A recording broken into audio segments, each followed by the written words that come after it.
Okey, so hari ni kita akan belajar pasal function. Function. Function.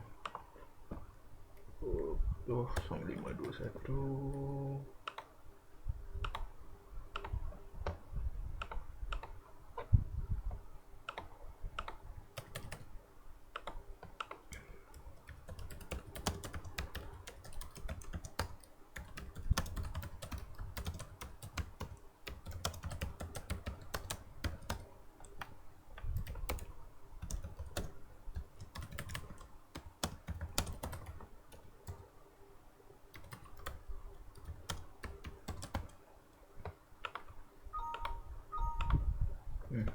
Alright, okay. So function, apa tu function? Well, function basically adalah nak explain macam mana dah. Nampak tak? Sebab ni lah saya patut ajar dengan buku, tapi saya degil, saya nak ajar pakai kepala juga. So basically function adalah something yang kamu akan panggil dan hantar beberapa nilai dekat dia, dan dia akan buat something menggunakan nilai-nilai yang kamu hantar tu, dan biasanya function akan pulangkan balik satu nilai kepada kamu. Okay. So sebagai contoh, even before kita belajar function lagi, kita dah jumpa dah beberapa function. First sekali, main function. Basically bila kamu run apa-apa program, memang program kamu akan run everything yang ada dalam kamu punya main function. Okay.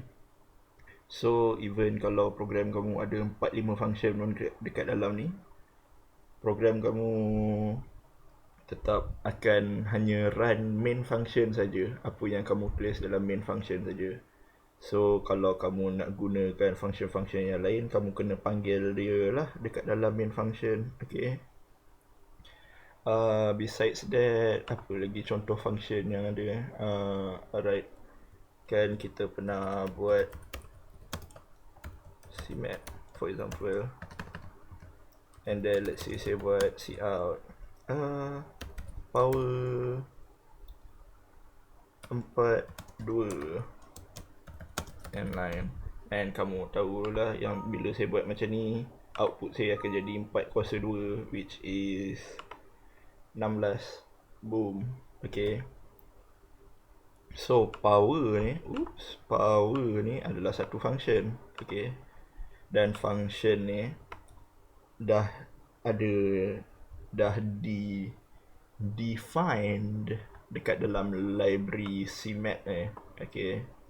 Which is why kalau kamu tak include CMAT, kamu tak boleh pakai power. Okay.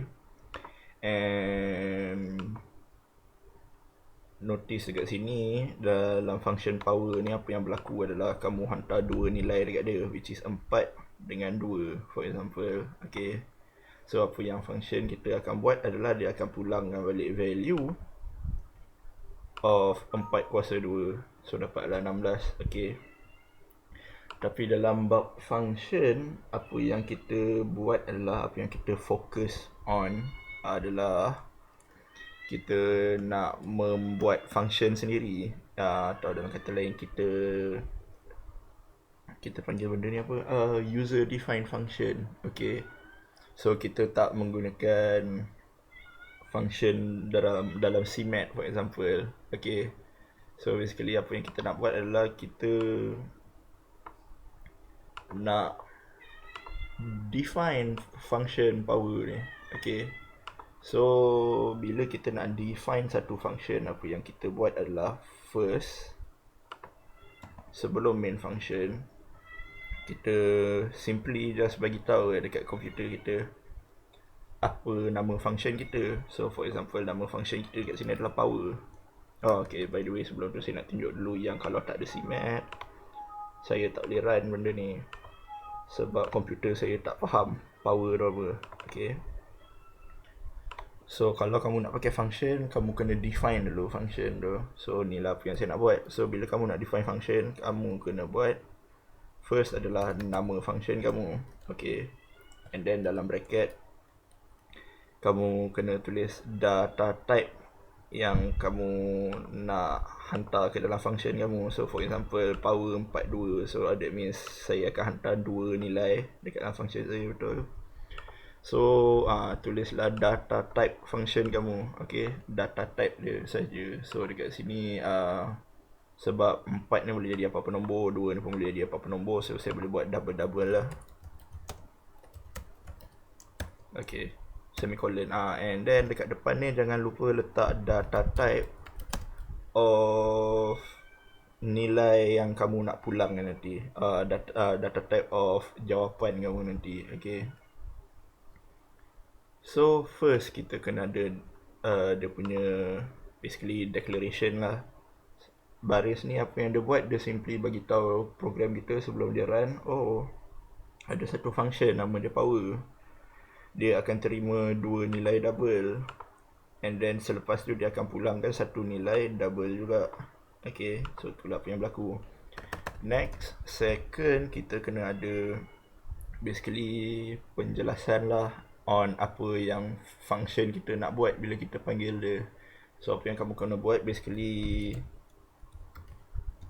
salin balik apa yang diberi dekat atas ni, apa yang kita define tadi tu, double power. And then kita ada 2 nilai double. Except sekarang dekat sini 2 nilai double tu kamu kena bagi satu nama. For example, let's say saya bagi nama dia X dengan Y.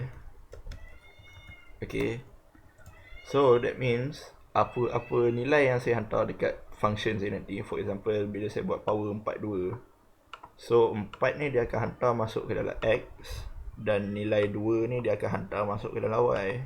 Okay, so apa-apa pengiraan dekat dalam ni semua saya hanya akan gunakan X dengan Y lah. Saya tak adalah buat 4 darab 4 macam tu, tak ada. Okay, instead apa yang saya akan buat adalah saya akan buat X darab X. Okay, macam tu lah lebih kurang. Power susah sikit kot saya nak describe, so why not saya just simply buat satu function baru je. Let's say saya nak buat satu function yang mengira kuasa 2 sebuah nombor. Okay, and let's say nama dia adalah square. So saya boleh simply buat double nama function saya square, dan apa yang saya akan hantar dekat dia adalah satu nilai double. Jangan lupa semicolon dekat hujung. Alright, the next thing yang saya kena buat adalah saya kena describe apa yang function saya nak buat. So double square, dia akan terima satu nilai double. And dekat dalam function ni, let's say nilai tu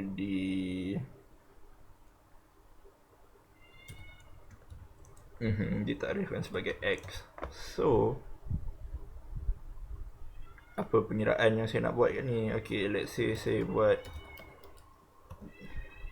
declare satu double. Let's say double saya adalah Y, and then saya kata Y sama dengan X darab X, and then saya akan return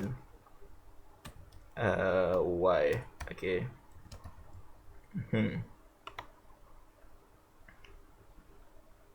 So ni adalah satu contoh function simple yang apa yang dia buat adalah apa-apa nilai yang kita hantar kat dia. Let's say saya buat dekat sini square 5. Oops, make sure nilai tu dalam bracket. Okay. So apa yang terjadi kat sini adalah dia akan hantar 5 ni bila saya panggil square, dan saya hantar 5. So basically 5 akan masuk dekat X lah dekat sini. So bila saya panggil square 5, apa yang terjadi adalah dia dekat line ni, dekat main function saya ni, dia akan terus lompat dekat dalam function ni. Okay, so apa yang terjadi dalam function ni pula, so saya declare satu double, nama dia Y, and then saya kata Y sama dengan X darab X, which is X square lah. So contoh kalau saya buat square 5, dan dia akan buat 5 darab 5 dah dekat sini, 25. So dia simpan dalam Y, so dia return Y. So apa yang jadi adalah square 5 ni sekarang membawa nilai 25. Okay, however kalau saya run saja takkan jadi apa-apa. Okay, kenapa? Sebab function ni tengah pegang nilai. Okay, however saya tak buat apa-apa dengan nilai tu, which is bodoh lah, dah ada nilai, of course kita nak keluarkan dia kan. So apa yang saya kena buat kalau saya nak keluarkan nilai ni, basically simply see out je lah nilai tu, dan bagilah kemas sikit. Alright, okay. Dan keluarlah 25. Okay. However, ada certain function yang tidak memulangkan nilai. Okay. For example, macam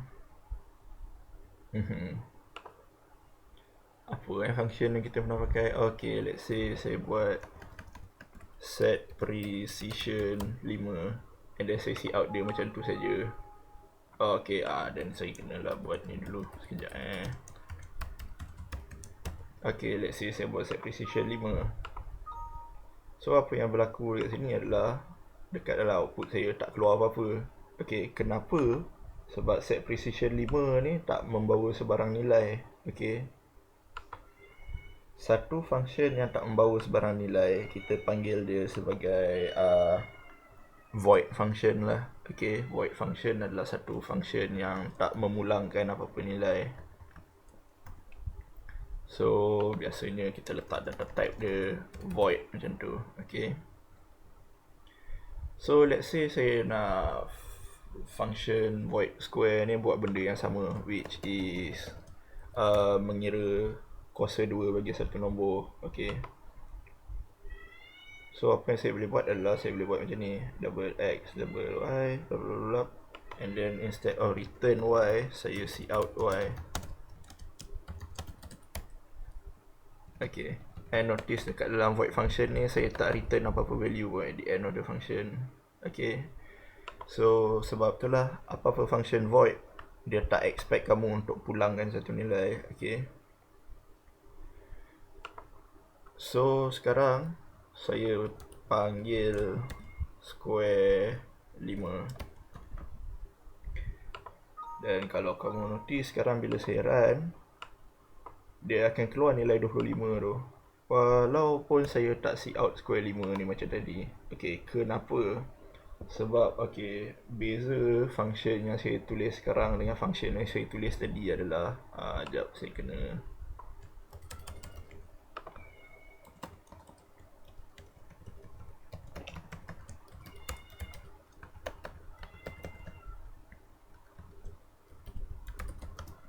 okay, untuk function saya yang pertama tadi, yang ni. Okay, apa yang saya buat dekat sini adalah apa yang function ni buat adalah dia akan kira apa nilai yang dia terima, kuasa 2, and then dia akan pulangkan nilai tu. Apa yang dia buat adalah dia simply pulangkan nilai tu. So kalau saya panggil function ni dekat dalam sini, apa yang terjadi bila saya panggil function ni adalah simply let's say 5 kan, so 5 kosong 5 25, saya just return 25 kepada function ni, saya bagi 25 dekat function ni. So bila saya panggil macam ni je, function saya tak buat apa-apa dengan nilai tu. Okay, which is why saya kena see out nilai tu. Okay, dan barulah ada output. Okay, tapi bila saya buat function macam ni pula, okay, apa yang square ni buat adalah dia akan kira 5 kuasa 2, and then dia akan keluarkan nilai tu. Okay, so fungsi bagi function square saya sekarang ni adalah untuk print out 5 kuasa 2. Okay, berbeza dengan yang tadi tu. Yang tadi tu dia just kira 5 kuasa 2 and then bagi balik nilai tu dekat saya. So saya sendiri yang kena print out dekat dalam main function. Yang ni pula, apa yang berlaku adalah saya bagi 5 tu dekat function, and then function tu kira 5 darab 5 25, and then function tu sendiri yang keluarkan output. Okay, function ni yang print out jawapan. So sebab function ni dah print out jawapan dekat dalam ni main function, apa yang saya buat basically saya just panggil dia sajalah. Saya tak perlulah see out benda ni. Okay, sebab square 5 tu sendiri tak bawa nilai. Okay, square 5 ni apa yang dia buat, dia simply kira and dia akan see out terus jawapan. Okay, untuk membezakan function void dengan function yang ada data type ni basically macam ni lah. Okay,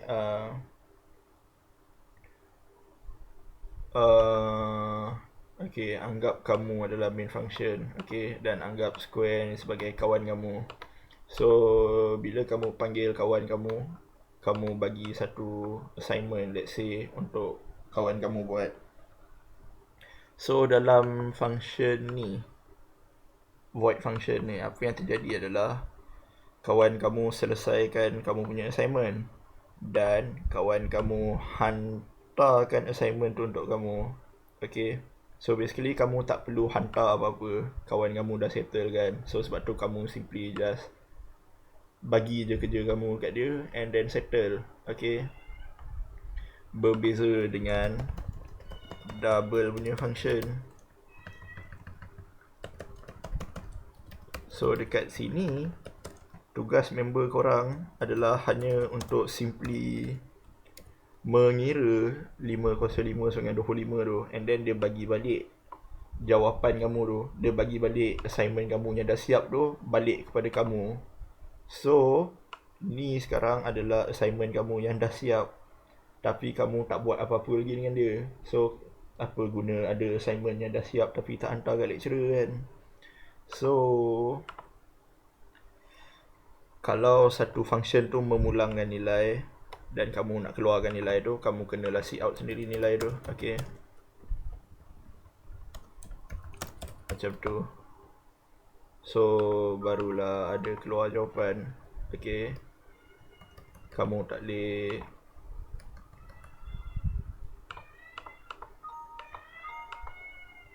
okay, so yup, faham je lah yang tu. Okay, function square saya sekarang ni, apa tugas function saya, fungsi dia adalah untuk kira x kuasa 2 and then bagi balik jawapan tu dekat saya. So that means bila saya dah dapat balik jawapan tu, saya kenalah see out jawapan saya. Okay, berbeza dengan void tadi. Mana void tadi? Okay, dalam function void ni pula, okay, sekarang tugas function saya, fungsi function. Basically apa yang function saya akan buat adalah dia akan kira 5/5 and then dia akan keluarkan jawapan tu. Okay, in fact dia tak bagi balik pun jawapan tu dekat saya. Okay, dia tak return apa-apa dekat saya. So basically ni seolah-olah kamu bagi assignment kamu dekat member kamu and then member kamu siapkan and then member kamu hantar terus. So kamu tak sempat nak tengok pun apa yang kamu buat. Okay, alright, so itulah void function. Okay, kamu tak terima balik apa-apa pun daripada kawan kamu tu, kawan kamu terus hantar benda tu. Berbeza dengan yang ada data type tadi lah. Okay,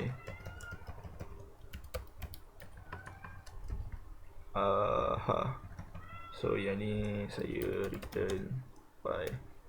So dekat sini pula kamu bagi assignment kamu dekat member kamu siapkan assignment tu dan member kamu pulang balik assignment tu dekat kamu. So kamu kenalah hantar assignment tu. Okay, basically the basic idea dia tu lah, beza antara void function dengan function biasa yang memulangkan satu nilai. Okay, void function tak pulangkan apa-apa nilai, dia akan buat kerja tu sendiri dia. Okay, alright, so apa lagi yang penting dekat dalam function? Okay, function punya sifat sama macam dalam matematik. Okay, kalau korang ada belajar AddMath dulu, saya tak sure korang ada belajar ke tak. AddMath form 4 bab pertama kot, kita belajar pasal function. Function adalah satu hubungan yang memetakan satu atau lebih nilai kepada satu nilai yang lain. So basically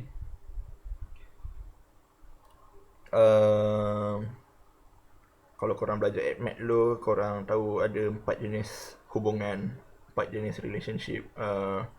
One to one, many to one, one to many, dengan many to many. Kan? However, antara 4 relationship ni, hanya 2 relationship yang pertama ni saja yang merupakan function. Okay, function sentiasa hanya ada satu jawapan saja. Okay, in other words, function sentiasa return one value only. Okay, unless kalau function tu adalah void lah. Okay, void function tak pulangkan apa-apa. So, bila saya buat apa-apa function yang ada data type, for example, saya buat double square, pada hujung dia, saya mesti letak return something. Okay. Benda ni kamu juga boleh lihat dekat dalam main function lah. Function ni kita selalu buat macam biasa dulu tu. Kan bila kita buat integer main something, last kali kita mesti return 0 dekat ujung. Kenapa? Sebab ni lah, main function kita data type dia integer. So, bila main function kamu habis, main function kamu mesti kena pulangkan satu nilai. Okay, sebab tu usually kita just simply return 0 dekat hujung. Okay, kalau korang tertanya-tanya kenapa kita return 0 tu, sebab ni lah. Alright, okay. So, maybe ada yang tertanya-tanya macam mana pula kalau saya nak function saya memulangkan lebih daripada satu jawapan. Okay, so dekat situ nanti kita akan cerita pasal apa pula. So, bila kita nak return multiple value, kita kena guna something yang kita panggil reference. Yang tu saya explain nantilah dengan contoh senang sikit. So yes, why not kita buat beberapa contoh soalan supaya kita nampak. Sebab kadang-kadang kalau saya merapu sorang-sorang macam ni pun bukannya faham sangat kan. Baik kita buat contoh lagi nampak dengan jelas. So, jom kita buat nombor 2. Sebab nombor 1 korang kena hantar kat saya. So tak syok lah kalau kita bincang yang ni. So nombor 2, write a program that prompts the user to enter an amount of time in hours, minutes and seconds. So that means saya kena masukkan 3 nombor in. This value will be passed to a function named .sec. Right. So dekat sini dia dah bagi nama function kamu. Okay, saya lupa nak mention tadi. Nama function boleh jadi apa-apa, sama macam variable. Okay, cuma elakkan daripada menggunakan perkataan-perkataan yang dah ada maksud lah. For example, janganlah buat nama function kamu cout. Sebab cout dah ada maksud dia sendiri kan. Okay. So macam soalan ni dia dah bagi nama function dan kamu gunalah nama yang dia bagi tu. Okay, anyway, this function will be passed to a function this value will be passed to a function named .sec. The function should accept the value, determine the total number of seconds in the past data and display the calculated value. Alright, okay, let's go.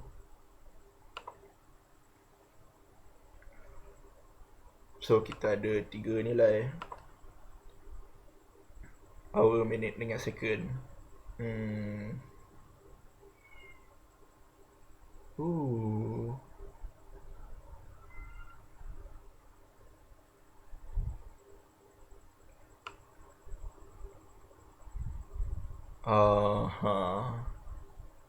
Saya silap lah buat soalan ni. Patut saya mention hour, minute dengan second ni sepatutnya integer. Anyway, hour, minute dengan second tu sepatutnya integer. So integer, hour, minute dengan second. Okay. So sekarang apa yang saya kena buat? Saya kena in 3 nilai tu. So cout, enter the hour, in hour, and then kita buat benda ni 3 kali. Untuk minute dengan second pula.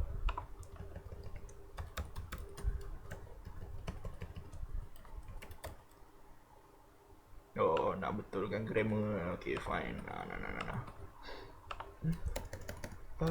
Minute. Why not kita pendekkan sikit. HM dengan S. Okay. So, kita ada H M dengan S. Alright. So, apa yang kita nak buat dengan HM dengan S tu, dia suruh kita hantar dekat satu function bernama .sec. So, that means saya kena panggil .sec and then saya kena hantar HM dengan S lah. Okay. Boom.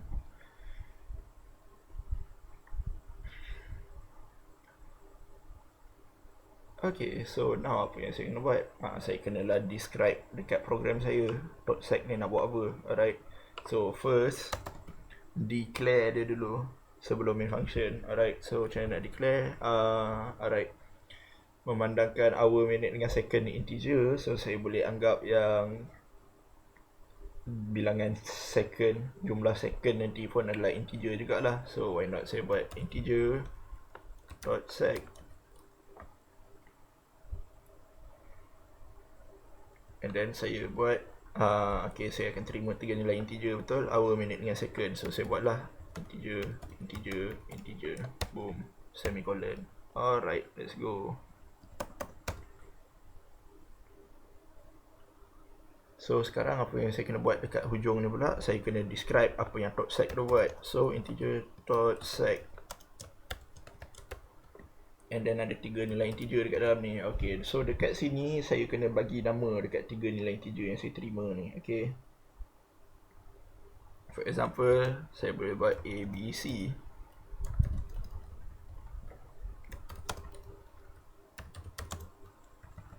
Okay. So sekarang apa yang saya akan buat dengan A, B dengan C ni? Okay, perhatikan H ni berpadan dengan A, M ni berpadanan dengan B, dan S ni berpadanan dengan C. So bila saya nak kira saat, apa yang saya kena kira? First saya kena kira jam, nak tukar jadi saat. Agak-agak macam mana nak buat? So 1 jam sama dengan 60 minit. Betul. Okay. And then 1 minit sama dengan 60 saat. So agak-agak 1 jam sama dengan berapa saat?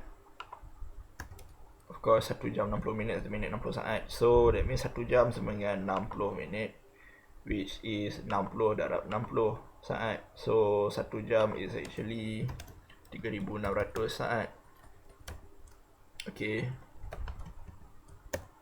So tu apa yang saya kena buat dengan nilai jam saya. So saya boleh buat macam ni lah.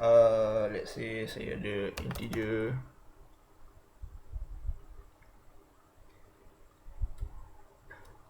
jawapan. So saya boleh buat jawapan sama dengan, okay, jam tadi saya kena buat apa? Saya kena darab dengan 3600. Alright, darab 3600.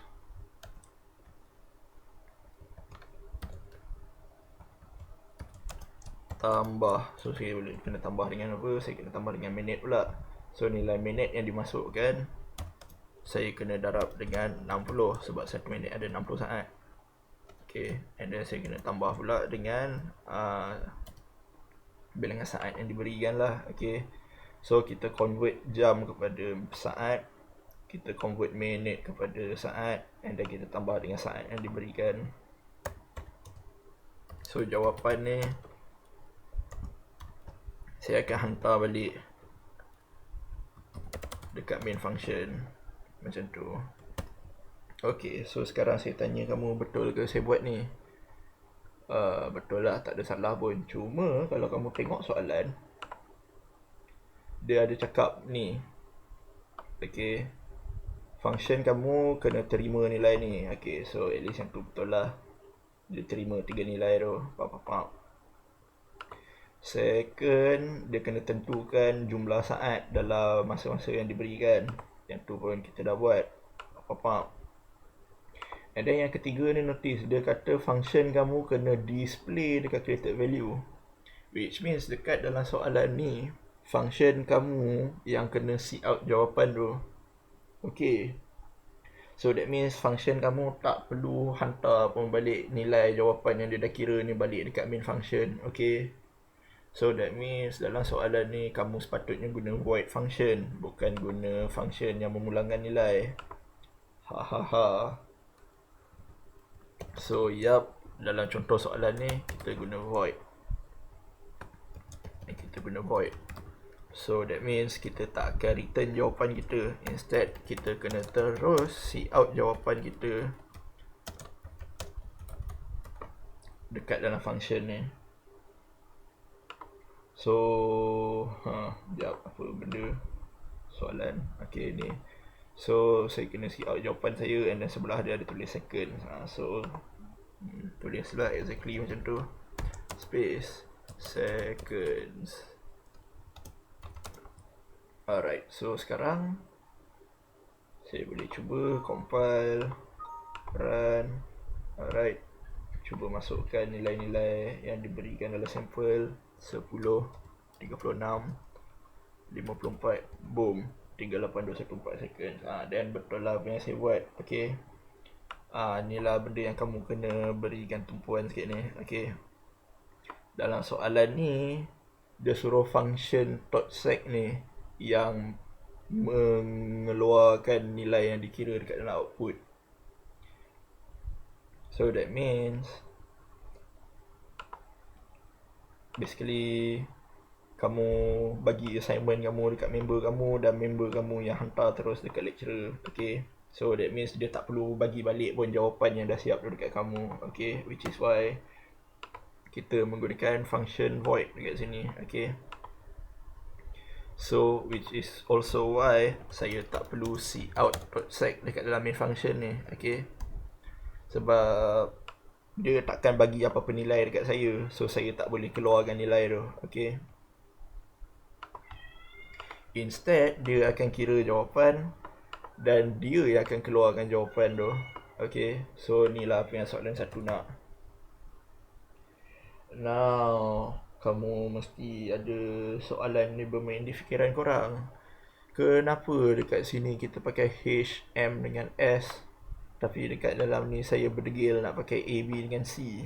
Okay, so the thing is, boleh je korang nak pakai huruf yang sama dekat sini, H, M dengan S. Okay, however, saya kalau boleh, saya tak nak kamu guna nama yang sama dekat dalam main function dengan function-function yang lain. Okay, pastikan nama dia berbeza. Kenapa? Sebab nilai dekat dalam ni dengan nilai yang kita buat dekat dalam ni adalah nilai-nilai yang berbeza. Sekejap, saya cari ayat yang lebih best untuk mengexplain benda ni.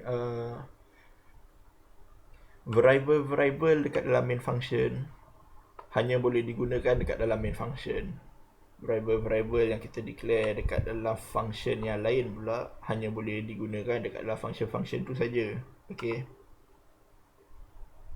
so since saya declare H, M dengan S dekat sini, saya hanya boleh guna H, M dengan S dekat dalam ni lah. Okay, saya tak boleh guna H dekat dalam ni. For example, kalau saya buat cout H dekat sini, dia akan kata ada error, sebab dekat dalam .sec punya function saya tak declare H. Okay,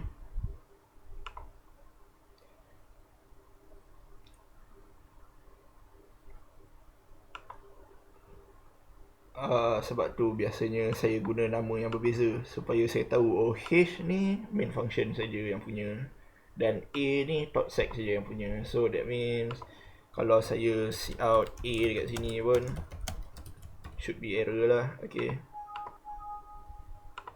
sebab A tu .sec yang punya, so kita tak declare A dekat dalam main function, so sebab tu dia jadi salah. Okay, untuk menampakkan lagi benda ni, saya boleh buat macam ni.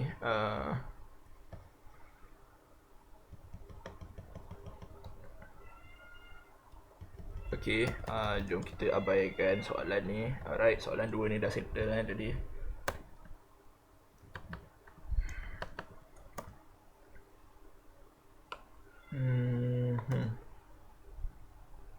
Okay, jom kita buat satu function.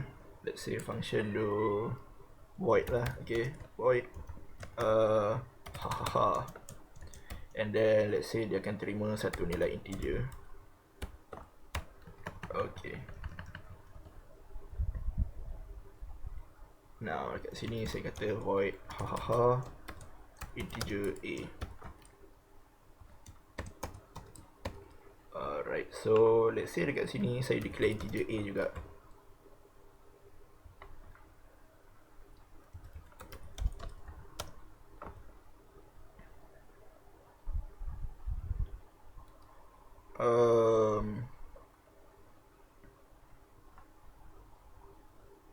Okay, so let's say dekat sini saya kata a sama dengan 5. Okay, so sekarang saya see out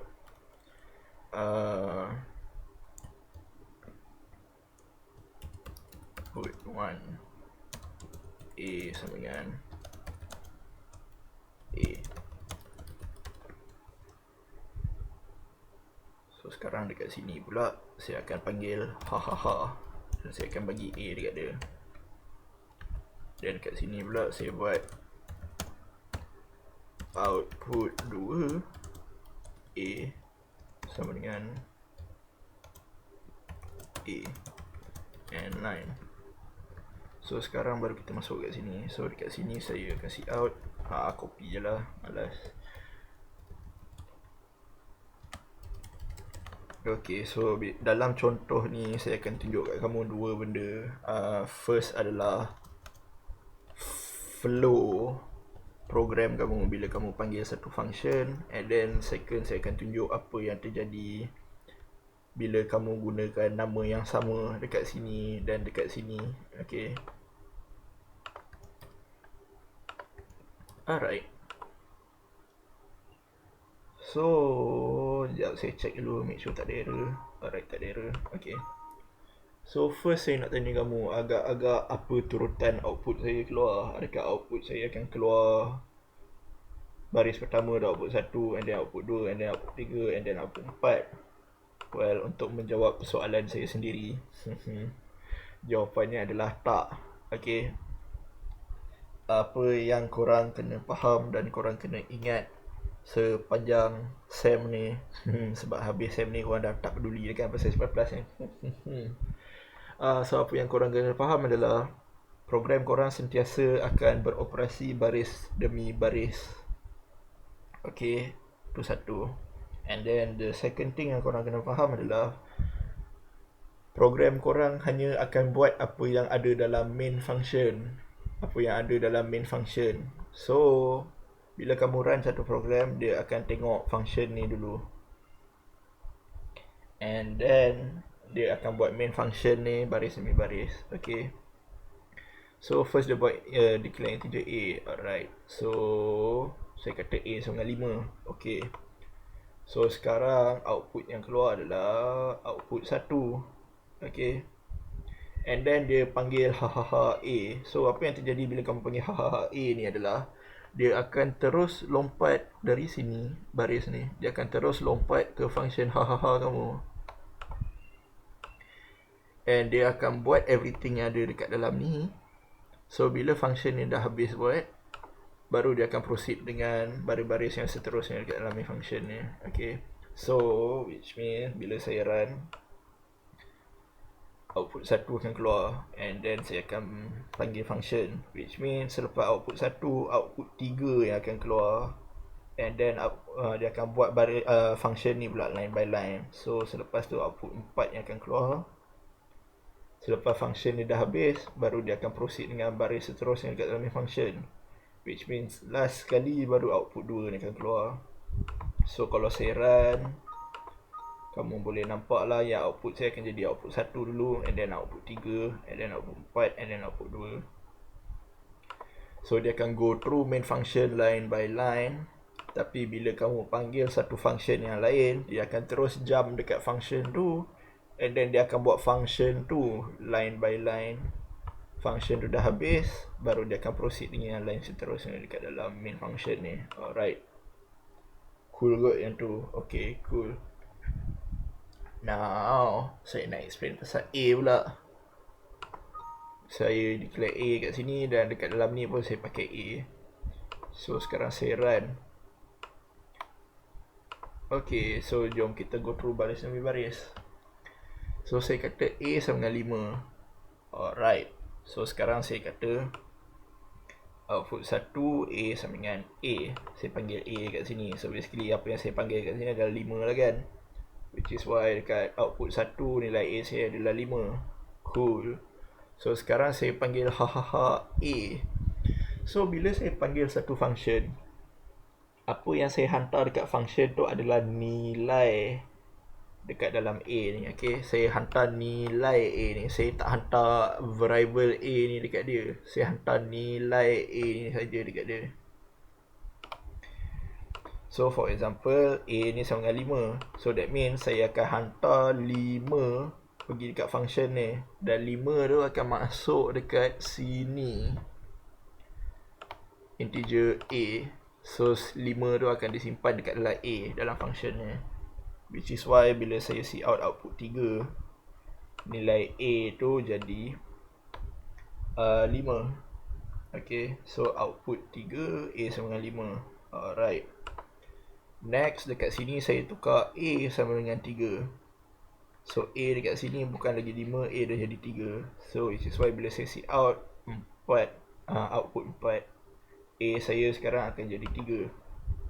Boom. Okay, cool. So function saya dah habis. So kita sekarang kembali ke sini. Now saya akan keluarkan output 2 pula, A sama dengan A. However, notice yang bila saya run, output saya dekat sini jadi 5 bukan 3. Oh my god, kenapa? Bukan tadi kita tukar nilai A jadi 3 ke? Well, kita tukar nilai A dekat dalam function hahaha ni jadi 3. Okay, A dekat dalam ni tak terusik pun. So dia dekat sini masih lagi 5. Which is why bila saya see out A dekat sini, even though dia berlaku selepas function tu, even though function tu dah mengubah nilai A jadi 3, output saya dekat sini masih lagi 5. Alright, sebab untuk bagi nampak lagi. So bila saya declare A dekat sini, apa yang terjadi adalah dekat dalam main function kamu, dia akan buat satu kotak. Okay, so dalam kotak ni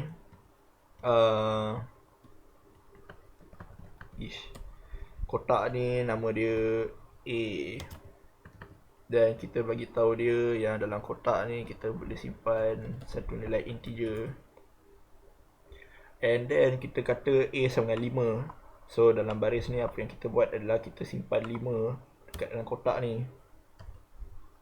Which is why bila saya see out A dekat sini, dia akan keluarkan nilai dalam kotak ni lah, 5. Okay, cool. So sekarang saya panggil function hahaha. So apa yang berlaku adalah bila saya pergi kat hahaha, dia kata dalam hahaha ada satu variable nama dia A, which means dekat dalam function hahaha ni pula ada satu kotak dia sendiri. And sebab korang ganda-ganda letak nama yang sama, nama dia A juga. And then data type dia pun integer jugalah. Okay, and then apa yang berlaku dekat sini adalah bila saya buat macam ni, okay, apa yang berlaku adalah dia akan terima satu nilai dari main function, dan nilai tu dia akan simpan dekat dalam ni lah, dekat dalam A. So sebab apa yang saya hantar adalah nilai ni, so bila saya panggil function dan saya hantar nilai tu, so nilai tu akan disimpan lah dalam kotak ni juga. So nilai dalam kotak ni jadi 5. So sebab tu bila saya see out A dekat sini, okay, bila saya see out A dekat sini, A ni sekarang merujuk kepada A yang ni tau, A dalam hahaha punya function. Kita sekarang tak pandang A yang dekat sini. Okay, which is why bila saya see out dia keluar 5. And then saya kata kat sini A sama dengan 3, which means saya tukar nilai A jadi 3. Ingat, dekat dalam hahaha ni, apa-apa yang kita buat merujuk kepada kotak ni sendiri. Okay, kotak ni sendiri dan kotak ni sahaja. So bila saya kata A sama dengan 3 kat sini, saya cuma tukar nilai 3 tu dekat sini saja. Dekat sini saya ada usik je, saya tak usik. Okay, apa yang main function, apa yang function ni buat, dia buat dekat variable dia saja. Okay, so A sama dengan 3, which is why bila saya see out A, output yang keluar adalah 3. Alright, and now dah habis, so kita kembali dekat sini, and then dekat sini saya see out A balik. Dalam main function, nilai A saya masih lagi 5. Okay, nilai ni tak terusik. So sebab tu output saya masih lagi 5. Alright, which is why saya menggalakkan dan biasanya saya paksa student saya dan kawan-kawan saya untuk seboleh-bolehnya gunakan nama variable yang berbeza dekat dalam setiap function. So kalau dekat sini kamu pakai A, dekat sini kalau boleh pakailah nama lain. Let's say kamu pakai X pula. So tak adalah kamu confuse sebab dekat dalam ni sekarang nama dia X. So bila saya ubah nilai X, kamu nampak lah yang nilai A ni memang dia tak kacau lah. Okay, so yes, biasakan diri untuk guna nama variable yang berbeza bila kamu panggil function. Jangan dekat dalam main function kamu hantar A, so dekat sini pun kamu pakai A juga. Dia confusing, sangat confusing. So bila kamu buat macam ni, kamu akan nampak dengan lebih jelas. Okay, so A sama dengan 5. So bila saya see out A. So dekat sini nilai dia jadi 5. So bila saya see out A, dia tengok kotak ni. Okay, so dia keluarkan 5. And then bila saya panggil function saya A, that means dia akan ambil nilai yang ada dekat dalam A ni, dia akan pass dekat X. So secara tak langsung dekat sini nilai X terus jadi 5. So that means dekat sini saya see out X lah. So X jadi 5. So apa nilai, perubahan nilai yang berlaku dekat sini, perubahan tu hanya berlaku dekat X. Dekat sini je, dia tak kacau kotak atas. Dia takkan kacau kotak atas. And then last kali saya see out X. So that means saya akan tengok nilai dalam kotak ni. So 5 juga. So dah habis. So dekat sini, alright, function kita dah habis. So sekarang kita ada dekat sini. So sekarang last kali saya outputkan output 2. Sekarang saya panggil nilai A. Dan notice yang nilai A tu tak berubah lah. Okay, oh nilai X yang tadi berubah jadi 3. Sorry, my bad. Yup. So apa ni. Alright, so dua benda tu kamu kena take note. Alright, kenapa error? Sebab benda-benda ni lah.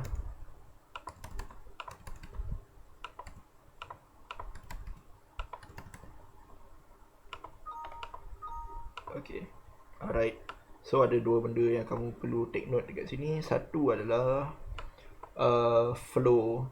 Okay, macam mana program ni baca baris demi baris. So dia akan baca main function kamu baris demi baris, and then each time kamu panggil satu function, dia akan terus jump dekat function tu, and dia akan baca function tu baris demi baris. And then selepas function tu habis, dia akan balik dekat main function, dan dia akan teruskan dengan baris-baris seterusnya. Itu satu. And then benda kedua yang kamu kena tahu adalah apa-apa variable yang kita pakai dekat dalam main function, variable tu adalah main function punya. Apa-apa variable yang kita declare dekat dalam function lain, variable tu hanya boleh digunakan pakai dalam function tu saja. So untuk mengelakkan sebarang kekeliruan, biasakan diri untuk memberikan nama-nama yang berbeza untuk variable-variable dalam function-function korang. So contoh dalam main function korang dah pakai A, dekat dalam function yang lain kalau boleh janganlah pakai A juga. Boleh, tak ada masalah, cuma korang akan confuse. So gunalah huruf lain. Okay, and then fahamilah, okay, try to understand that bila kamu hantar nilai tu akan disimpan dekat dalam X. So apa-apa perubahan, apa-apa benda yang korang nak buat dekat sini, dekat dalam function tu, korang akan main-main dengan X. Okay, korang akan ubah nilai X, korang tak ubah nilai A. So apa-apa benda yang terjadi dekat X dekat dalam function ni sekalipun, nilai A dekat sini akan masih lagi tetap menjadi 5. Okay, alright. Ada satu exception, satu pengecualian untuk benda ni, yang tu nanti saya explain. For sampai soalan nombor 4 nanti baru saya explain. For now, just keep in mind lah benda ni. Okay, saya akan simpan kod ni for later use sebab nanti ada nak pakai balik. For now, let's go to soalan seterusnya, which is soalan 3. Oh, dah bawah sekali. Okay, write a C++ program, blah blah blah blah blah blah. Okay, so ada function nama dia right triangle, and then dia akan terima dua nilai, which is panjang 2 sisi bagi satu segitiga bersudut tepat. So function tu kemudian akan kirakan hypotenuse bagi segitiga tu. Okay, kalau korang tanya saya hypotenuse tu apa, nampak sangat lah korang besar kemungkinan tak fokus masa SPM dulu, sebab benda ni dah jumpa dalam matematik banyak kali kan. Segitiga bersudut tepat, so biasanya kita ada alah, malas saya nak kena pakai pen ke.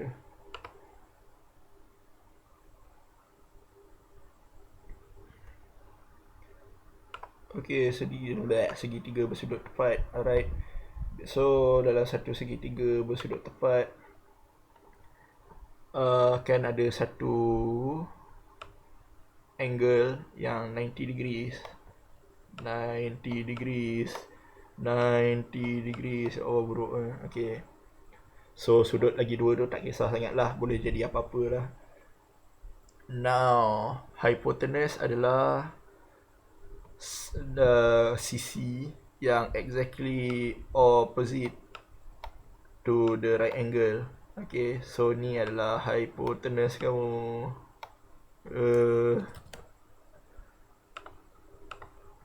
Hypotenuse. Okay, so dua sisi ni boleh jadi apa-apa lah. Okay, satu lagi cara untuk kamu identify hypotenuse tu yang mana satu. Biasanya dalam right angle triangle, hypotenuse adalah sisi yang paling panjang. Okay, mustahil sisi ni lagi panjang daripada sisi ni, dan mustahil juga untuk sisi ni jadi lagi panjang daripada hypotenuse. Okay, so itulah hypotenuse. So let's say panjang ni adalah A, and then let's say panjang ni adalah B.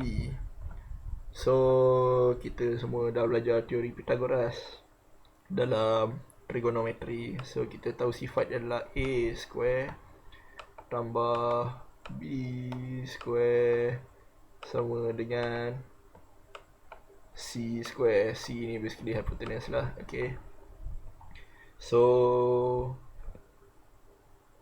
tak kira apa-apa right angle triangle, okay, asalkan dia right angle, sifat ni sentiasa betul. Alright, even saya dah mention dekat dalam soalan, kalau A dengan B adalah panjang bagi dua sisi dan C tu adalah hypotenuse, then A square tambah B square sama dengan C square. Alright, so the function should determine and return the hypotenuse of the triangle.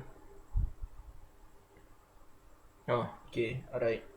So basically kita nak buat satu function yang mencari nilai hypotenuse lah. Okay, so integer main pop up. So apa yang saya kena see in adalah dua nilai.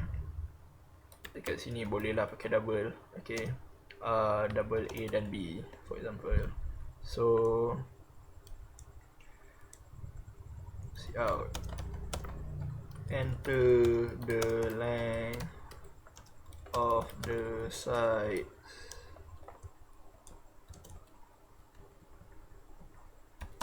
See in A dan B.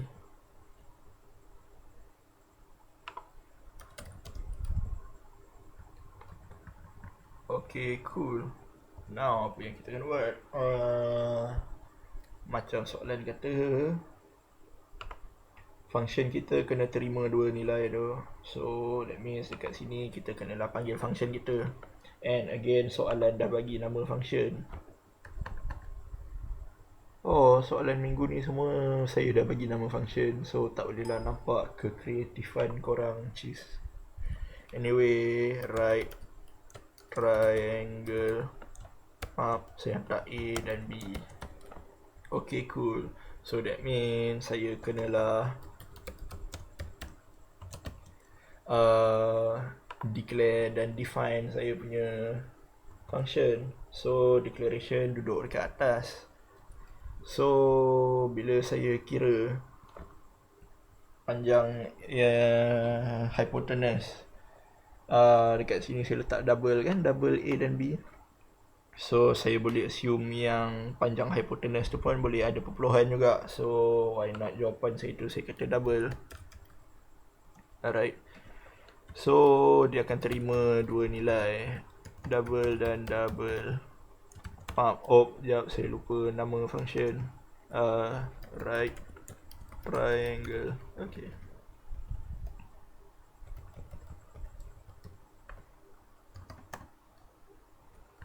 Cool. So sekarang dekat bawah ni pula kita buat function tu punya definition. Kita define function tu, kita takrifkan dia apa yang function ni buat. So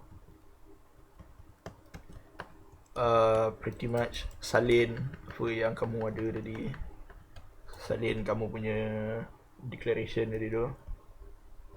Dan dekat sini kamu kena bagi nama dekat nilai-nilai yang kamu nak terima tu. Let's say saya kata side 1 dan side 2.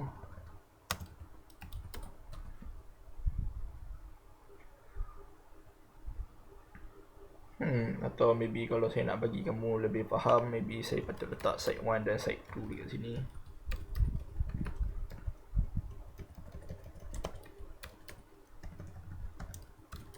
Lah nama-nama variable ni tak penting sangat pun. Okay, cuma saya tulis macam ni supaya korang nampak sikit apa yang berlaku. Okay, so basically apa yang saya nak tunjukkan ni adalah macam mana kita nak tukar satu equation menjadi function lah. Okay, so apa yang kita nak cari sekarang adalah nilai C. Dan kita ada equation ni, A square tambah B square sama dengan C square. So apa yang kita nak, of course kita nak nilai C. That means kalau kita nak C saja, kita kenalah square root kan semua benda ni. So yup, that means kita kena pakai square root, which means saya kena pakai CMath. Alright, cool. So apa yang saya buat, so saya ada A dengan B. So saya boleh declare satu, nama dia C. And now saya boleh kira-kira lah dengan C ni. So C, okay, saya tahu C square sama dengan A square tambah B square. So power A 2, which is A square, tambah dengan power B square. Alright. And then of course A square tambah B square dapat C square. Tapi saya nak C saja. So that means saya kena square root everything. Alright. So bila saya dah square root, saya dapatlah jawapan saya. So jawapan saya tu saya kena pulangkan dekat saya punya main function. So saya return lah nilai C tu. Okay. So now apa yang saya nak buat dengan nilai C ni, saya dah bagi balik dekat main function. So sekarang ayat ni dah ada nilai. For example, saya masukkan 4 dengan 5. So 4 dengan 5, so saya hantar 4 dengan 5 kat sini. So A tu jadi 4, B tu jadi 5. Okay, cool. So sekarang saya kata C sama dengan 4 kuasa 2, which is 16. And kenapa saya pakai 4 dengan 5 lah? 3 dengan 4. 3 dengan 4. So 3 kuasa 2, 9. 4 kuasa 2, 16. 9 tambah 16 sama dengan 25. Square root 25 adalah 5. So saya akan return C. That means function ni sekarang dah memulangkan nilai 5. However, kalau saya run sahaja, kenapa ada error? Right, okay. Terlupa pula pasal benda ni. Untuk declaration, hujung dia kena ada semicolon. Untuk definition, hujung ni tak boleh ada semicolon. Okay, kita kena ingat dalam C++, semicolon tu membawa maksud noktah lebih kurang. So bila kita define, then betul lah bila kita declare, ni je lah yang kita nak declare. Ada right satu function nama dia right triangle, dia terima dua nilai double dan dia pulangkan nilai double. Tu je yang kita nak cakap.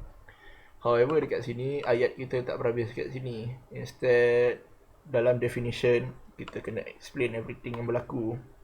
So ayat kita tak berakhir dekat satu line ni saja. Instead, definition kita melibatkan the whole bracket. So janganlah letak semicolon sebelum bracket. Okay,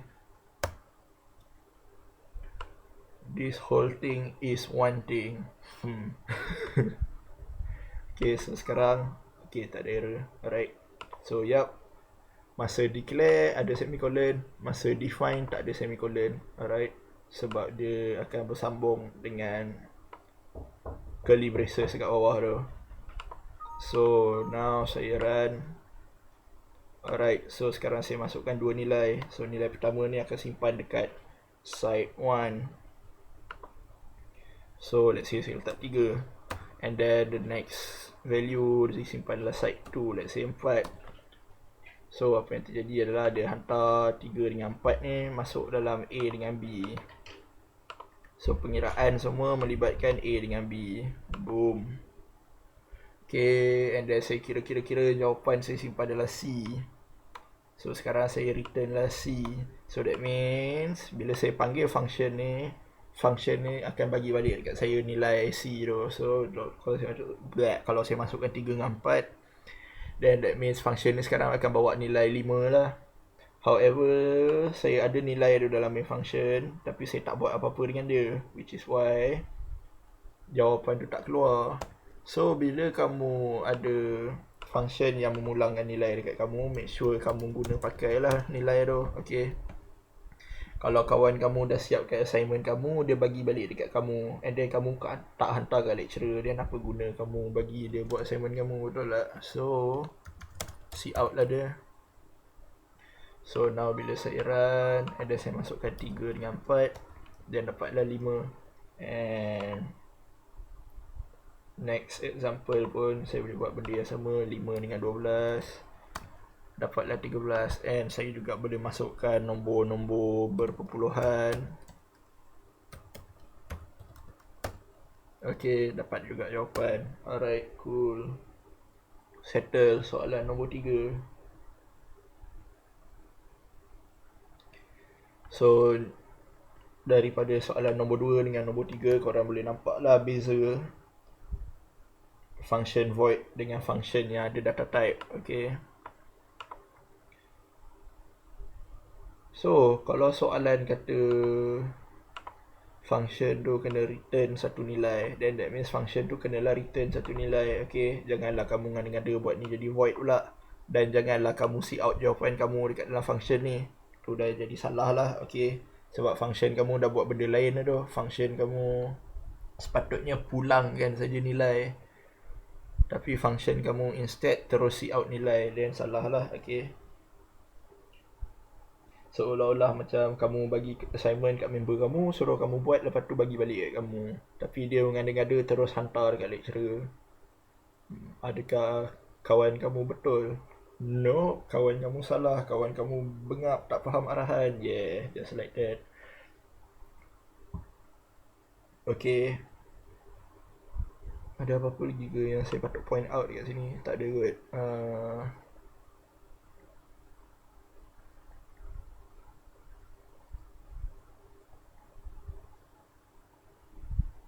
Okay, let's proceed. So sekarang kita nak proceed ke soalan 4. Dan dalam soalan 4 ni pula, Kalau kamu notice.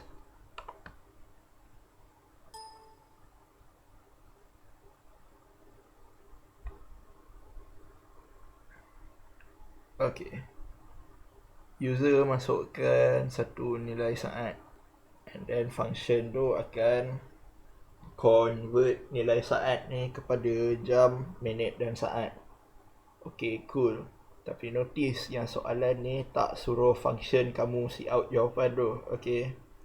Time ni tidak mengeluarkan jawapan tu. Okay.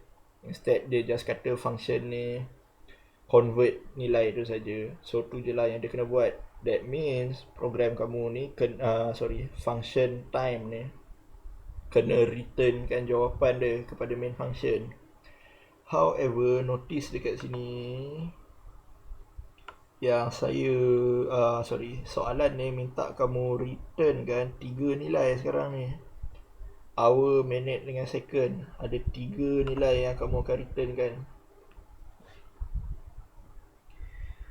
Oh my god. Okay, so macam mana saya nak pulangkan 3 nilai? I mean, boleh ke saya simply buat macam return 3 nombor macam tu? Boleh ke? Jawapannya adalah tak boleh. Error. Okay. Sebab macam saya cakap tadi, function memang hanya akan pulangkan satu nilai saja. Okay. So, function memang akan pulangkan satu nilai saja. Apa lagi yang saya nak cakap?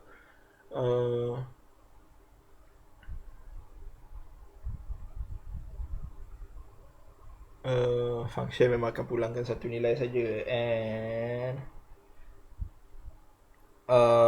soalan ni pula minta kita pulangkan lebih pada satu nilai. So, macam mana kita nak pulangkan lebih pada satu nilai? The thing is, seperti yang saya baru je ulang 5-6 kali, function hanya boleh memulangkan satu nilai saja. So, kalau kita nak memulangkan lebih daripada satu nilai, kita kena guna satu trik ni, okay? Trik ni dipanggil reference code. Saya pun tak ingat nama proper dia. Basically saya akan introduce kamu kepada satu benda ni lah. Okay. Right, so kita kembali kepada contoh yang saya bagi tadi ni. Okay. So 5. So cout sini 5. Saya panggil function, saya bagi 5 dekat x. So saya cout x 5. X sekarang sama dengan 3. Cout x 3. Balik ke main function, nilai A masih lagi 5 sebab saya tak usik. So sebab tu 5535. Alright. Now saya akan introduce satu benda yang agak pelik. Saya akan introduce reference, which is dekat data type ni saya letak ampersand. So dekat sini pun saya letak ampersand. Ampersand which is simbol dan lah. Okay. So apa yang dimaksudkan dengan simbol dan ni? Okay, kamu belum belajar lagi chapter pointer. So saya tak boleh nak explain sangat dengan lanjut sebab nanti korang akan sangat-sangat confused. However, kalau kamu nak faham vaguely, ampersand ni basically merujuk kepada alamat bukan nilai. Okay, alamat bukan nilai. So let's say saya buat contoh macam tadi tu, yang kotak-kotak tu.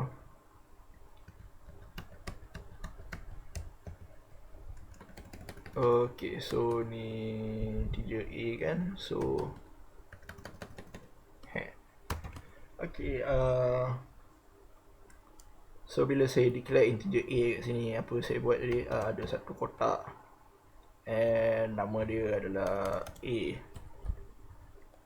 And then apa yang dia akan buat adalah dia boleh simpan integer. Okay, so sama juga dekat sini. Bila saya buat integer x, so akan ada satu kotak nama dia x.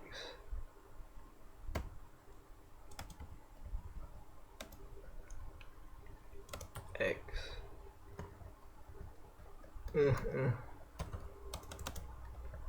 And dia juga boleh simpan integer juga. Alright. So Sekarang saya dah letak ampersand kan. Alright, so sekarang jom kita go line by line lagi. So integer A sama dengan 5. So that means dekat line tu saya dah letak 5 kat dalam kotak ni. Okay, cool. So sekarang saya see out output 1 A sama dengan A, which is 5 lah, panggil lah nilai ni kan. Okay, cool. So sekarang saya kata hahaha A, which is sekarang dekat sini saya akan hantar 5 tu pergi dekat X. Are you sure saya hantar 5 tu dekat X? Sebab saya ada benda done Okay, macam saya cakap, benda simbol done ni merujuk kepada alamat. Okay, alamat, bukan just nilai. Ini adalah alamat. Sebelum ni bila kita buat integer saja, bila kita buat integer saja, apa yang kita hantar, kita simply hantar nilai. Kita hantar nilai 5 ni dekat X. Tapi bila kita letak ampersand dan kita hantar satu variable dekat sini, apa yang terjadi adalah dia tak hantar satu nilai. Instead, apa yang jadi adalah dia hantar satu alamat. Or in other words, saya boleh kata, instead of menghantar 5 ni saja, dia hantar satu kotak ni terus dekat dia. Okay, dia hantar satu kotak ni terus dekat dia. So kalau saya nak cuba gambarkan dekat korang, apa yang terjadi sekarang adalah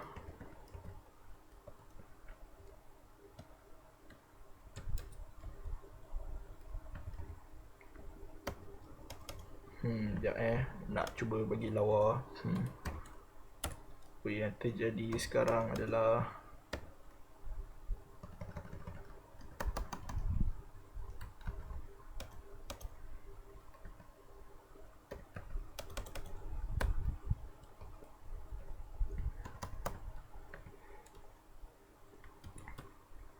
sorry lah, kalau ada whiteboard boleh conteng kan senang.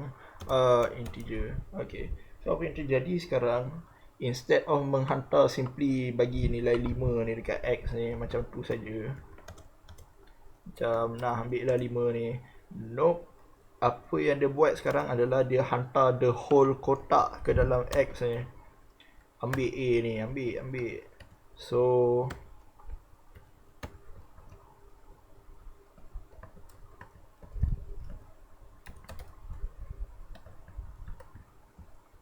yes, inilah apa yang berlaku.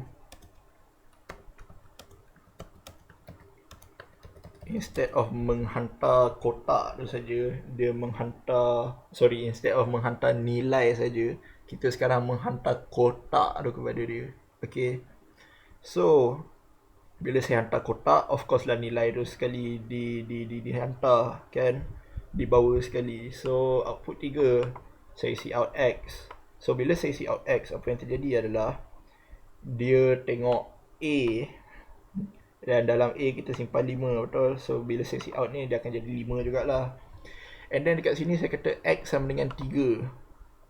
So apa yang terjadi dekat sini adalah dia akan tukar nombor yang ada dalam X tu jadi 3, betul? However, tengok ni, nombor yang ada dalam X tu at the same time juga berada dekat dalam A, betul? So bila saya tukar X dengan 3, secara tak langsung nilai dalam A ni pun akan tukar jadi 3. Okay, saya tukar nilai dalam kotak X, and dalam kotak X adalah kotak A, which means apa nilai yang saya tukar adalah nilai dalam kotak A tu lah sekali. Okay, so bila saya see out X dekat sini, nilai dia adalah 3. Hahaha, dah habis. Balik dekat main function. So now output 2 A sama dengan, kalau kita tengok dekat sini, nilai A kita dah berubah. Perubahan-perubahan dekat bawah ni semua, dekat function lain di luar main function, saya bawa naik ke atas ke dalam main function. Okay, sebarang perubahan yang berlaku di sini juga berlaku di sini.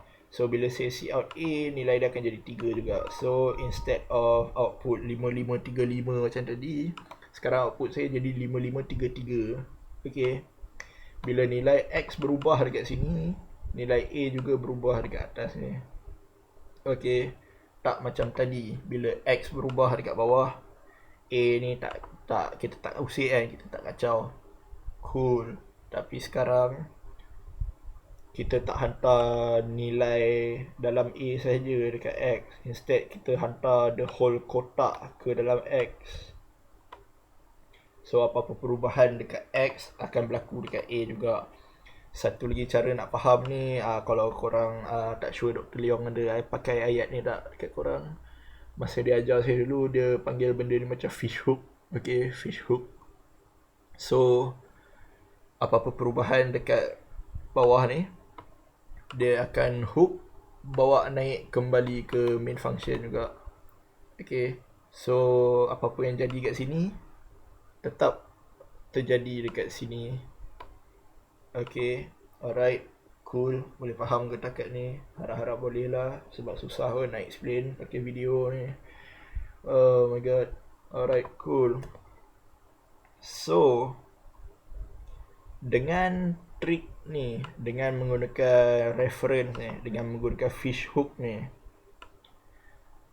inilah cara untuk kita mengembalikan lebih daripada satu nilai menggunakan function. Okay, so untuk mengelakkan confusion, jom kita cuba buat dulu soalan ni. Okay, so saya ada main function. Okay, cool. Dan dalam main function saya cuma ada time tu je. Okay, saya cuma sit in time saja. So let's say saya ada integer, second,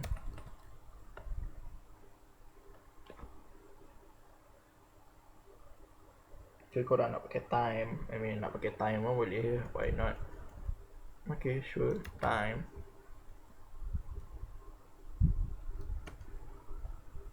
So enter the time in second, in time, and then kita akan pass time ni kepada kita punya function. Apa nama function kita? Oh, alamak, function kita nama dah time. Okay, tukar. Seconds. Sure, why not? Seconds. Alright. So sekarang apa yang kita kena buat kat sini, kita kena panggil time dan kita kena pass seconds kat dia. Okay. Alright, saya buat dekat ni dulu. Return 0, okay. So sekarang of course kita kena declare time dan kita kena define time. So first saya declare dulu time. So apa itu time? Oh wow, soalan filosofi. What is time? What is life? What is the meaning of time? Apa benda ni? Tengok saya dah blur. Memanglah blur. Tengoklah buat kelas pukul 4, 6 pagi. Dan oh my god, dah sejam 17 minit. Okay, so apa nilai yang kita nak return? Kita nak return 3 nilai kan. So takkanlah saya nak buat integer time. Nope. Instead apa yang saya buat adalah saya simply guna void function. Kenapa saya guna void? Bukan void tak memulangkan sebarang nilai ke? Well, technically, yup, benar, kita tidak memulangkan sebarang nilai menggunakan function ni. Tapi soalan suruh kita pulangkan 3 nilai. Yup. And the thing is, function tak boleh memulangkan 3 nilai. Okay, let's say time tu saya simpan dalam A. Alright, cool. Dekat sini kita just bagi data type. Okay. So macam mana saya nak hantar balik 3 jawapan tu kepada main function bila saya dah dapat? Well, di sinilah kita menggunakan konsep fish hook tadi. Okay. Yup, kita kena guna fish hook. So berapa nilai yang kita nak pulangkan? Kita nak pulangkan 3 nilai, betul. So that means ada 3 benda tambahan yang korang kena hantar. Okay. And untuk jawapan kita lah. So jawapan kita nanti kita nak apa? Jam, minit dengan saat, betul. So saya boleh buat 3 fish hook, integer n.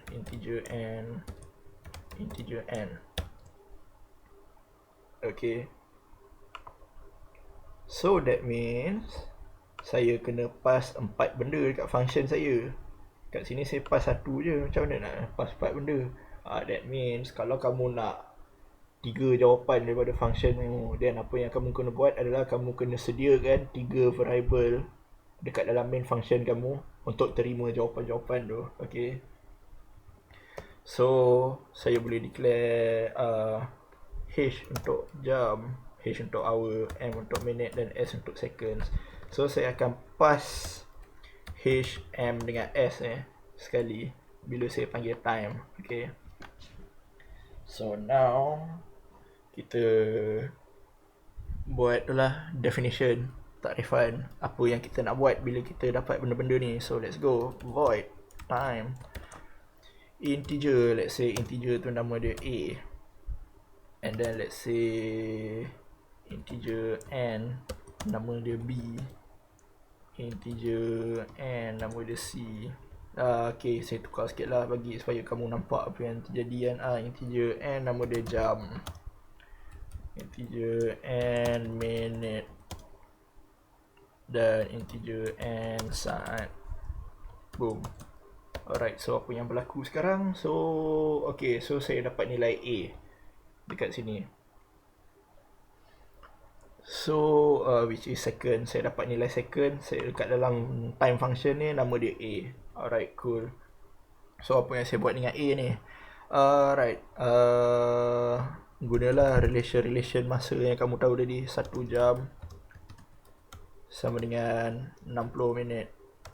Betul? Okay. And then kita ada 1 minit sama dengan 60 saat. Okay. So first kali macam mana saya nak kira jam? First saya kena kira minit dulu lah. Okay.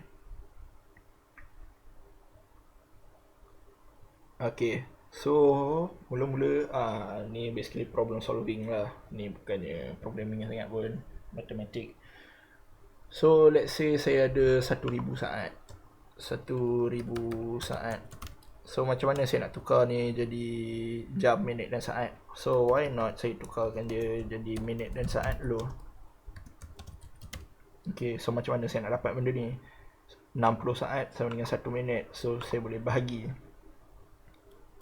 Saya boleh kata minit sama dengan A bahagi 60. Nampak apa yang berlaku? So bila saya buat 1000 bahagi 60, kan saya dapat 16.2 ni kan. Okay, tapi ingat saya kata minit tu integer, kan, integer. So apa yang berlaku dekat sini adalah dia akan ambil 16 tu saja. So that means dapatlah 16 minit. Boom. Okay, cool. So apa, macam mana pula saya nak dapat saat? Saat basically adalah baki ni lah. Kalau saya ambil baki tu adalah saat lah yang tak cukup nak jadi 1 minit. For example 16 darab 60 dapat 960. So that means bila saya bahagi dengan 1000 dengan 60 ada balance 40, betul? So balance 40 tu akan jadi nilai saat lah. So saya boleh lah buat kat sini saat sama dengan A modular division 60. Okay, cool. So kalau saya masuk 1000 dan saya dapat lah jawapan dia adalah 1000 bahagi dengan 60. So jawapan dia adalah 16 minit dan 40 saat. However, kadang-kadang minit kita tu banyak sangat. For example, let's say bila saya convert, dia jadi 72 minit. 72 minit dah lebih daripada sejam, betul? So that means nilai minit tu pun saya kena bahagi juga dengan 60 supaya saya dapat jam kalau cukup. So lepas kamu convert saat jadi minit dan saat, kemudian kamu kena convert pula minit yang kamu dapat tu jadi jam dan minit. Okay. So kamu kena buat lah dekat sini. Jam sama dengan minit bahagi 60. And then minute pula sama dengan minute persen 60. Okay. Alright. So kalau nak tunjukkan contoh yang ni 38214. So first 38214, apa yang saya buat, saya convert ni jadi minit dan saat dulu. So calculator 38214 saya bahagi dengan 60. Boom, 636. So that means bila saya convert ni, saya dapat 636 minit dan 0.9. Boleh buat modular. Oh my god, boleh. So 38214 modular division 60. Boom. So dapatlah balance tu 54 saat. Okay. So sekarang apa yang saya buat, so basically ni adalah dua baris pertama ni lah. Okay. So daripada bilangan masa yang kita sit in tadi tu, saya bahagi 60 untuk dapatkan minit. And then saya cari baki bila baginya 60 untuk dapatkan saat. So sekarang yang minit tu pula saya bawa pergi bawah ni, supaya saya boleh convert dia jadi jam dan minit. Okay. So 636 bahagi 60, jawapan dia adalah 10. So saya dapat 10 jam. And then modular division pula 636 modular 60 36. So inilah apa yang baris bawah ni pula buat. So saya ambil minit saya yang saya dapat tadi tu, bahagi dengan 60, saya dapat 10 jam. 636 modular 60, saya dapat 36 minit. So jawapan akhir saya adalah 10 jam 36 minit dan 54 saat. Betul ke? Yup, betul lah tu. Alright, so settle lah. Itulah apa yang saya kena buat. Okay, cool.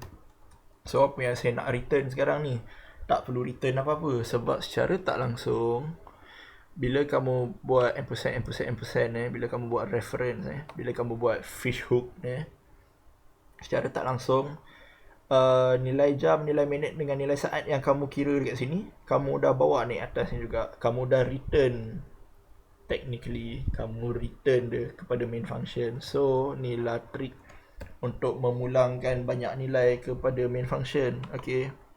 So now dah siap lah kan? No, sama macam soalan 3 tadi. Sekarang ni kamu dah ada nilai kamu dekat dalam main function, tapi kamu still belum see out lagi. So kamu kenalah see out jawapan-jawapan kamu ni. So tengok soalan nak tahu dia ni format. So jam, minit, saat. Okay, cool. So saya see out H, hours, and line. Saya see out M, space, minutes. See out S, seconds. And then barulah siap.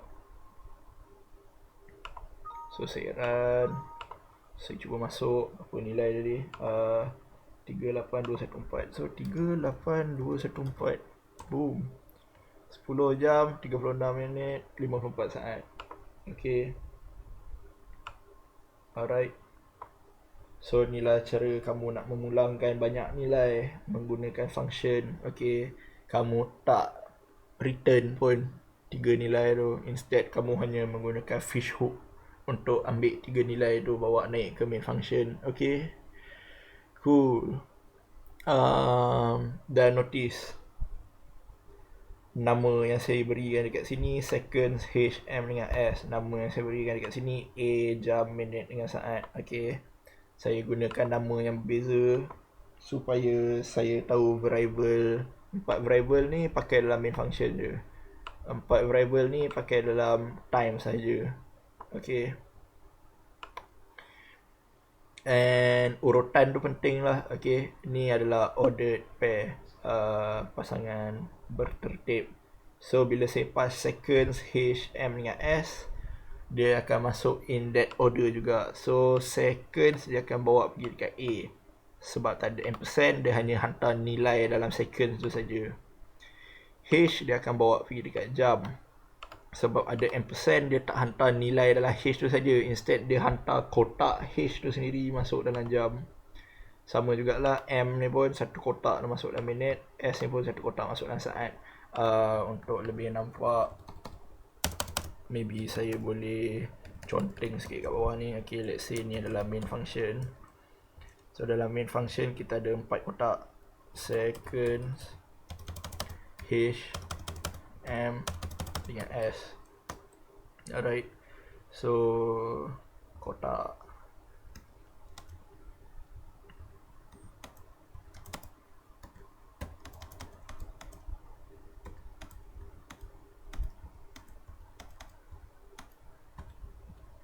Okay, and dalam ni boleh simpan integer, ni pun integer, and ni pun integer, and ni pun integer.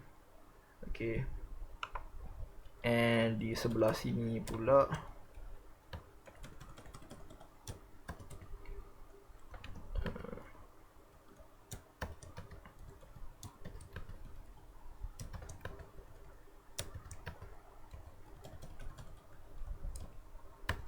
saya ada saya punya time function lah. So dalam time function pula ada 4 kotak juga, tapi nama dia semua lain-lain. So dalam kotak ni pula saya ada A,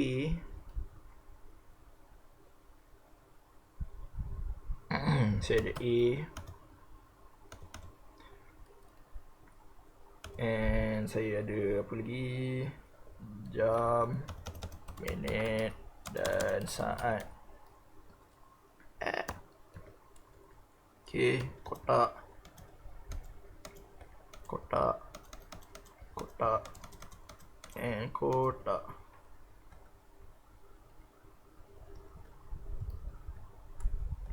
Integer, integer. Okay, so tengok saya punya ni, saya hantar 38214 betul. Okay, so enter the time in seconds. Saya masukkan nilai second. So seconds saya simpan 38214. Okay, cool. Alright, so bila saya masuk line ni, apa yang saya hantar adalah saya hantar seconds. Seconds saya hantar dekat A. Alright, so saya hantar nilai ni. Basically apa yang terjadi adalah saya copy nilai ni dan saya paste dekat dalam ni. Itulah apa yang berlaku dalam komputer saya at that time. Okay, and then H saya hantar dekat jam, tapi ada ampersand. That means saya tak simply hantar nilai dalam kotak H tu, tapi instead saya hantar the whole kotak ke dalam ni. Oh my god, macam mana saya nak lukis ni? Alah.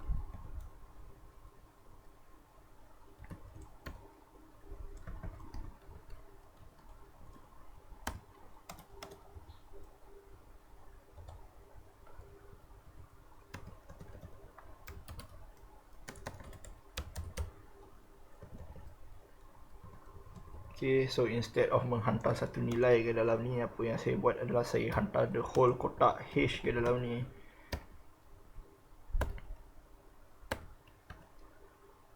And integer. Boleh nampak lah tu kan. Lagi kemas sikit.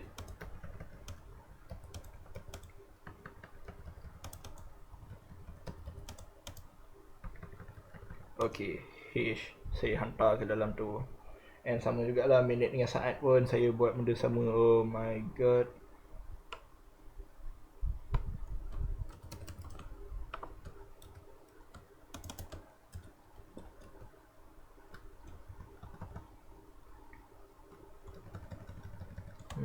lihatlah kegigihan saya dalam nak bagi kamu nampak benda ni.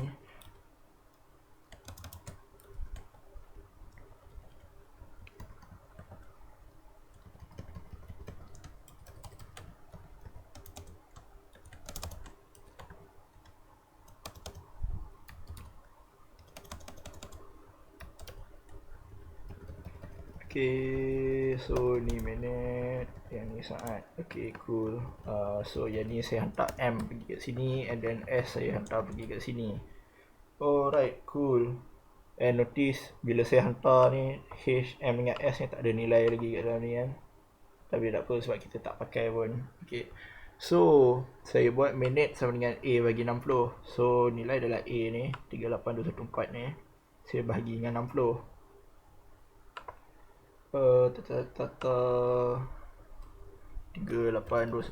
saya bagi dengan 60. So saya dapat 639. Ingat, sebab minit adalah integer, so that means dia ambil 636 je. Okay, so 636. Oh my god. Okay, notice yang bila saya tukar nilai dalam minit, secara tak langsung saya tukar juga nilai dekat dalam M, which means secara tak langsung dekat sini pun terus jadi 636. Okay. Oh my god, dah buruk, dah buruk.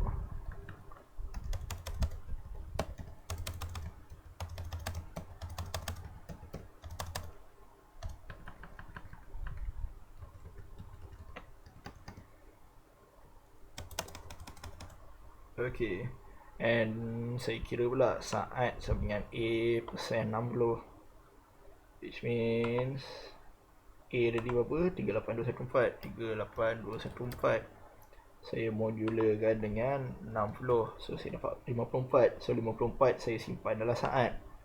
So 54 saya simpan dalam ni, 54. Notice bila saya ubah tu, apa yang saya ubah adalah saya ubah nilai dekat dalam S, which means S selepas line tu akan jadi 54.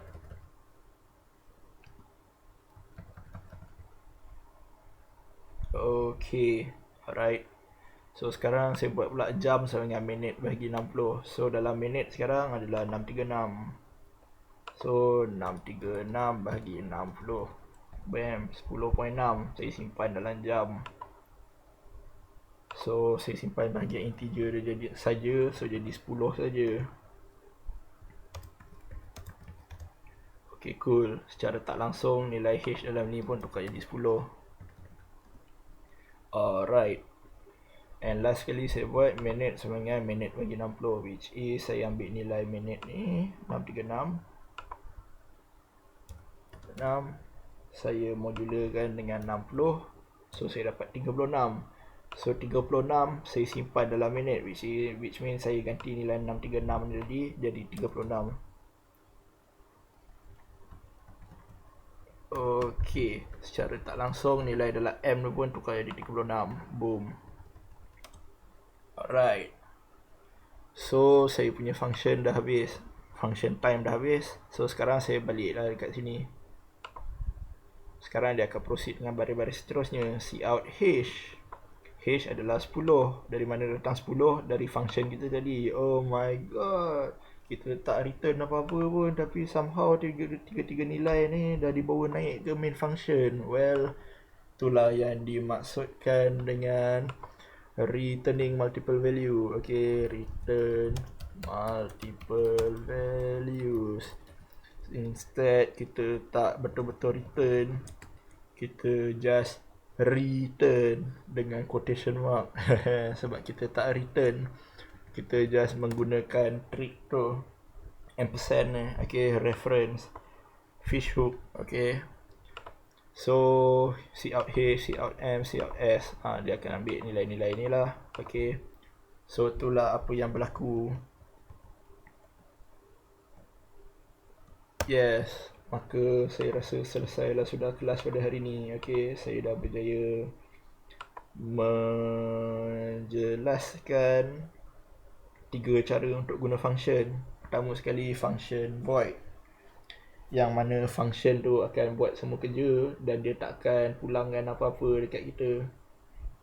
Second adalah function yang ada data type, for example integer or double or maybe even character atau string.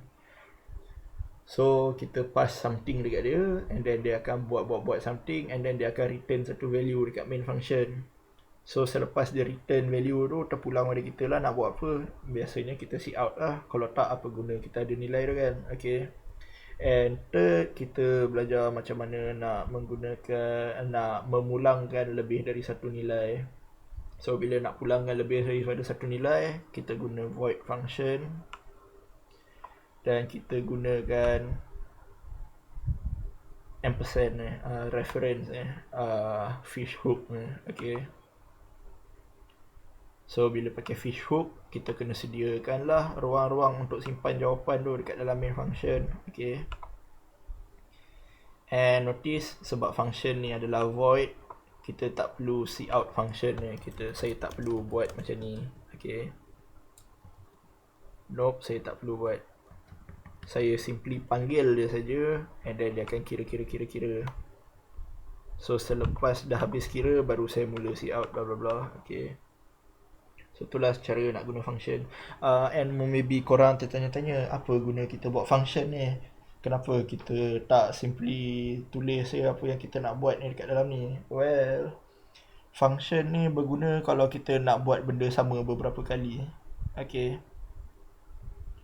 Contoh benda yang kita nak buat benda sama beberapa kali adalah macam, ingat tak soalan Dr. Leong hari tu? Apa ni?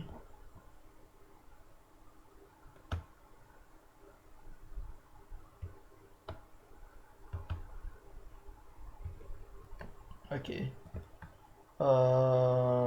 Yang ni. Okay. Kan kita ada nak buat line banyak-banyak ni kan. Kan kadang-kadang korang pakai set field, kadang-kadang korang just simply type bintang.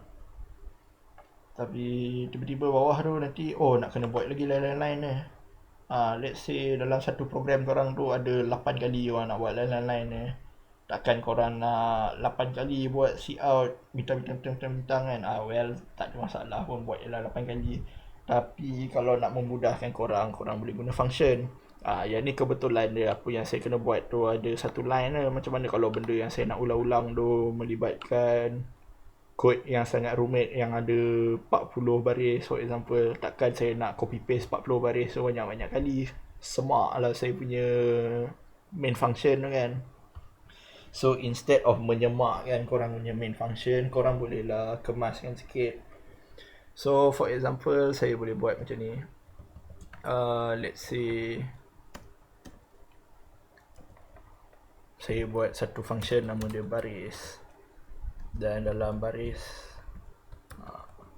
let's say macam tu je. Okay.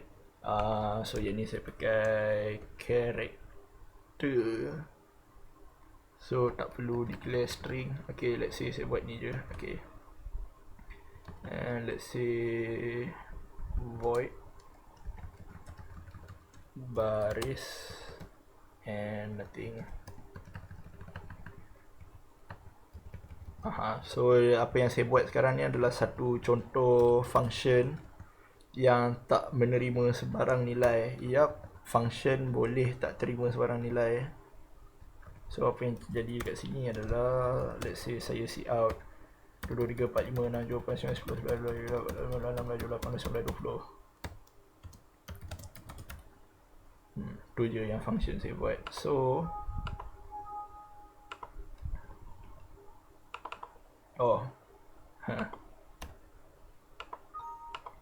every time saya panggil baris, dia akan buat apa yang ada dalam baris, betul tak? So katalah saya nak buat assignment itu kan, katalah saya nak see out semua benda ni.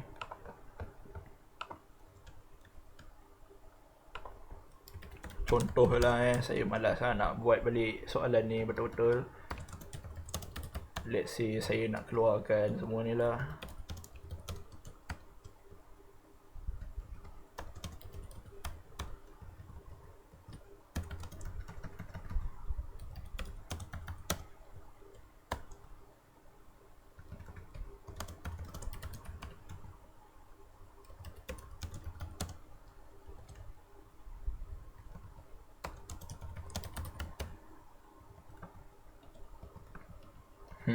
And then lepas tu kan saya kena buat line balik kan. So instead of tulis balik cout bintang, saya boleh simply panggil baris je lah.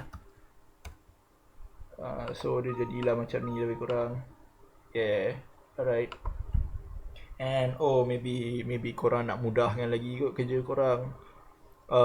Sebab macam ni korang kena kira satu berapa banyak bintang korang nak buat, betul tak? So why not saya buat satu function baris yang mana saya panggil satu nombor, let's say nombor tu 40. So that means saya kena hantar satu integer. So let's say saya buat integer n. So apa yang saya boleh buat kat sini, saya boleh buat loop. Terkejut korang tiba-tiba loop kan. Let's say integer i. Jom kita pakai 4 i sama dengan kosong. I less than n. I plus plus. Cout bintang.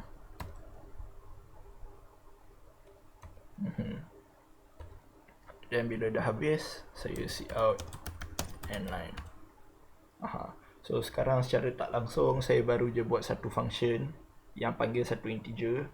So bila saya letak satu integer, apa yang terjadi adalah dia akan keluarkan bintang sebanyak integer tu. So for example kalau saya buat baris 40, dia akan keluar 40 bintang. Tada, kan senang kerja. And then kalau nak lagi cool lagi, maybe saya boleh tukar lagi kot. Maybe saya boleh buat, saya hantar kat dia satu karakter. So that means saya kena hantar karakter dan integer. So let's say karakter tu saya bagi nama A, and then integer tu nama dia B. Integer tu nama dia N. So bla bla bla bla, cout A. So sekarang saya ada lebih control. Sekejap, kenapa ada error? Right, sebab ni saya panggil sekali je. Saya ada lebih control terhadap saya punya function ni. So sekarang saya boleh bagi tahu function saya. So sekarang apa yang function saya buat adalah, bila saya hantar dua benda kat dia, satu adalah karakter, satu adalah nombor. Apa yang dia akan buat adalah dia akan keluarkan karakter yang saya hantar tu sebanyak nombor ni. So bila saya buat bintang 40, so apa yang terjadi adalah dia keluarkan bintang sebanyak 40 kali. Maybe kalau saya tak nak buat bintang, saya nak buat sama dengan, and maybe saya tak nak buat 40, saya nak buat 15 je sama dengan. See, so dengan satu function ni je saya boleh buat sebaris karakter yang sama sebanyak beberapa kali. Inilah yang cool bila korang buat function, okay. So instead of korang buat cout alamak, tak cukup 40 nak kena kira balik. 1, 2, 3, 4, 5, 6, 7. And then alamak, kat bawah ni nak kena buat sama dengan 15 kali pula. So nak kena kira lagi. 1, 2, 3, 4, 5, 6. So instead of buat ni semua, kalau korang guna function kan senang, okay. Sangat memudahkan korang. Okay, ni baru satu contoh. Ni baru saya buat contoh untuk satu baris, kan.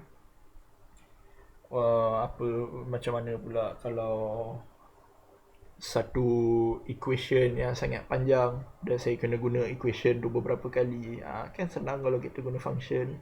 So kalau korang tertanya-tanya kenapa kita buat function, sebab ni lah. Sebab senang untuk kita nak buat benda yang sama beberapa kali.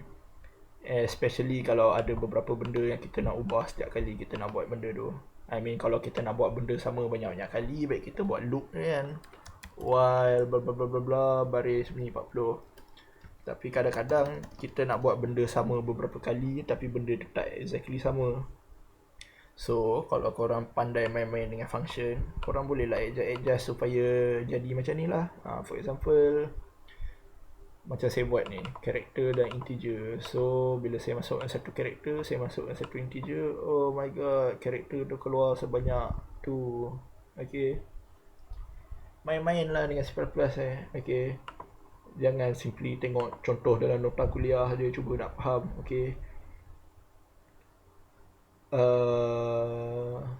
Saya tak rasa C++ boleh difahami macam tu saja. Okay, C++ ni korang kena cuba baru korang nampak apa jadi. So, yap, itu sajalah kot kelas untuk hari ini.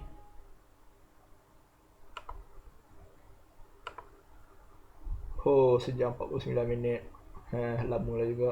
Alright, tu je. Bye, thank you. Boom.